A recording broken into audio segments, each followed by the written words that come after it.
Dans le mot ambivalence, il y a la contrariété des composantes, quand même. C'est ce qui caractérise quand même quelque chose qui comporte deux composantes de sens contraire. Et je ne crois pas qu'on puisse dire qu'il y a une sorte de tiraillement chez Thomas, ne serait-ce que dans des concepts qui relèveraient de la raison et ou de la foi. Il n'y a pas ambivalence ni ambiguïté. Il y a un emploi qui peut être fluide. Mais, par exemple, acte et puissance qui viennent de la physique d'Aristote, on peut dire que dit comme cela, allons, ce sont des notions qu'il réemploie telles quelles, pour le coup. Il leur donne la même acception que chez Aristote, et lorsque chez Thomas vous trouvez acte et puissance, dit comme ça dans le fil d'un texte, ça a le même sens que chez Aristote. Maintenant, il va peut-être les appliquer à quelque chose d'un peu neuf, mais la signification ne bouge pas. Donc, c'est la même. Maintenant, encore une fois, il y a d'autres concepts qui auront besoin d'adaptation. L'accident-relation, qui est le troisième accident de la substance aristotélicienne, va être appliqué en tête de gondole, pourrait-on dire, à ce qui permet de distinguer les trois personnes divines. Donc, vous imaginez que ça ne peut pas venir d'Aristote. N'empêche que l'idée de relation qui y préside est la même, fondamentalement. Donc, il n'y a pas d'ambivalence, c'est le même concept, sauf qu'il est adapté à des situations inédites ou amplifié par les besoins de la cause ou par la tradition multiple que Thomas reçoit, parce qu'il n'a pas un rapport seulement direct à ses sources. Il y a de multiples traditions, outre Aristote, il y a toute la philosophie arabe, au moins celle dont il dispose, sa propre tradition latine, avec saint Augustin en tête, qui est tout à fait considérable, et il a passé sa vie à se morfondre de ne pas avoir assez accès aux théologiens orientaux, aux théologiens chrétiens orientaux, qui sont des néoplatoniciens, tous, enfin, comment dirais-je, tous ces concepts ont déjà vécu un brassage considérable.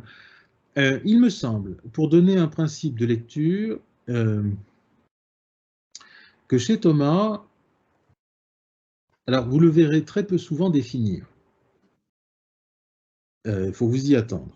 En revanche, les mots auront le sens le plus immédiat de leur contexte, celui de la phrase, celui du paragraphe. Il n'y a aucun mystère, vous voyez, aucune obscurité. Ils auront le sens de la phrase qu'une analyse textuelle normale d'un texte philosophique doit pouvoir poser. Vraiment, normalement, on ne fait pas de contresens, c'est assez clair. Il n'empêche que la doctrine, enfin, le point d'équilibre doctrinal qu'il propose, souvent c'est le sien. Je veux dire par là qu'il utilise beaucoup de sources, de tous ces auteurs que je viens simplement de citer, y compris Denis l'Aréopagite, qui lui cause quand même quelques soucis interprétatifs eu égard à la prose de Denis, qui est quand même un petit peu spéciale, mais il réutilise tout. J'allais dire, il remet les métaux en fusion. Et il remet les métaux dans une même fusion et il en sort quelque chose qui lui ressemble à lui quand même. À la fois, ça vient de ses auteurs, il les cite, il les commente, il les connaît de première main, et ça se sent, et à la fois, il thomasifie tout ce qu'il touche. Il faut en tenir compte quand même. D'ailleurs, les autres font pareil, hein, franchement. Les autres auteurs médiévaux font pareil, mais c'est très fort chez Thomas. Donc, on pourrait s'épuiser, et c'est la tentation, j'allais dire, d'un esprit généalogiste aujourd'hui, de chercher chez Thomas toutes les sources, et Dieu sait s'il y en a, et de trouver finalement la signification des termes qu'il emploie ou de ses énoncés uniquement à travers le sens initial des concepts. Pas forcément.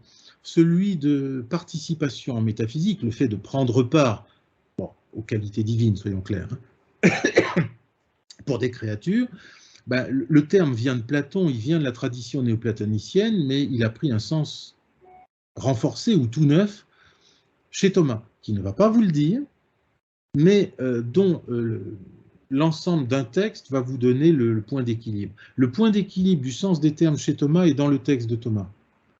Dans une section cellulaire, c'est-à-dire un chapitre, un article, une question, où est le sens des termes dans le texte? Simplement, il ne va pas le définir. Et ce sont des mots qui sont communs à tout le monde. Mais évidemment, c'est ce que parfois j'appelle, pour m'amuser, son côté caméléon. il est prêt, lorsqu'il s'approche du buisson d'un autre, à prendre la couleur de l'autre, le temps qu'il le commente, parce que ça lui plaît bien, et puis il veut épuiser les concepts des autres. Ce qui est intéressant, c'est de voir ce qui se passe quand il s'en va. S'il retrouve sa couleur normale à lui, c'est-à-dire s'il emploie d'autres termes, c'est qu'au fond, les termes des autres lui ont pas tellement plu. S'il continue à les utiliser, c'est qu'il les a fait siens. Alors voilà, il faut un peu de familiarité, mais je pense que le sens vraiment le sens d'un texte de Thomas est dans son texte. Et je pense que pour quelqu'un, étudiant, préparateur de concours ou enseignant, qui voudrait plonger dans Thomas d'Aquin pour la première fois de sa vie, le mieux, comme pour tout auteur sans doute d'ailleurs finalement, c'est de lire une section, enfin quelques chapitres de son œuvre pour voir que finalement ça se lit assez facilement d'abord, et puis que le sens des termes est inclus dans la signification globale du texte. On s'y retrouve assez vite, surtout quand on est déjà philosophe de métier. Les mots venus de la tradition ancienne, on les connaît, hein, ils sont déjà familiers, donc on peut assez vite voir que chez Thomas n'en fait pas mystère. En revanche, évidemment, les points d'équilibre doctrinaux, ça, il resserre un peu les boulons. Ça, pour Denis l'Aréopagite, par exemple, je pense que Thomas ne concède jamais la fuite dionysienne au-delà du concept, au-delà de l'être, au-delà de l'essence, la tradition de la République de Platon, hein, pourrait-on dire. Non, ça lui plaît pas beaucoup. Donc le côté au-delà de, non.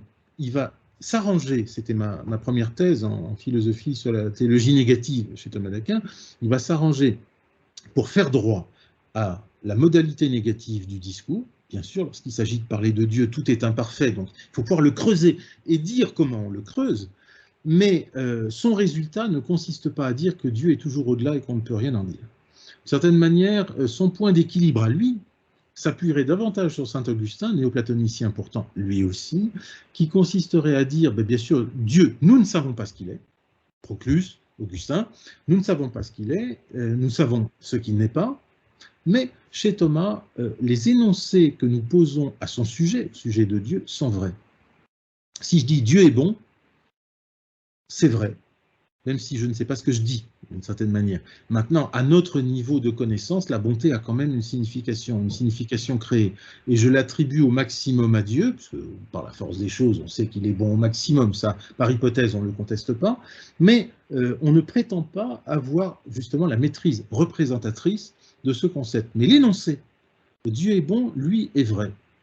Ça, c'est un exemple que je prends parfois avec des étudiants. C'est comme un petit enfant qui regarderait la télé et qui voit une émission sur Einstein et qui, évidemment, ne comprend rien à ce qui se passe, mais qui perçoit que Einstein, c'est le plus grand savant. Et pour lui, ça voudra dire Einstein est presque aussi savant que ma maîtresse d'école, donc Einstein est un savant. Bon, cet énoncé, Einstein est un savant, évidemment, dépasse infiniment l'esprit du petit gamin, mais l'énoncé lui-même est vrai et reste vrai à tous les étages.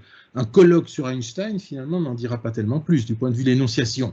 Évidemment, du point de vue de la compréhension des termes, on est d'accord. Mais quand même, donc Thomas, lui, voyez, sa ligne d'équilibre sera, on maintient la vérité de l'énoncé, donc on ne va pas au-delà des énoncés. Simplement, on ne prétend pas les avoir compris.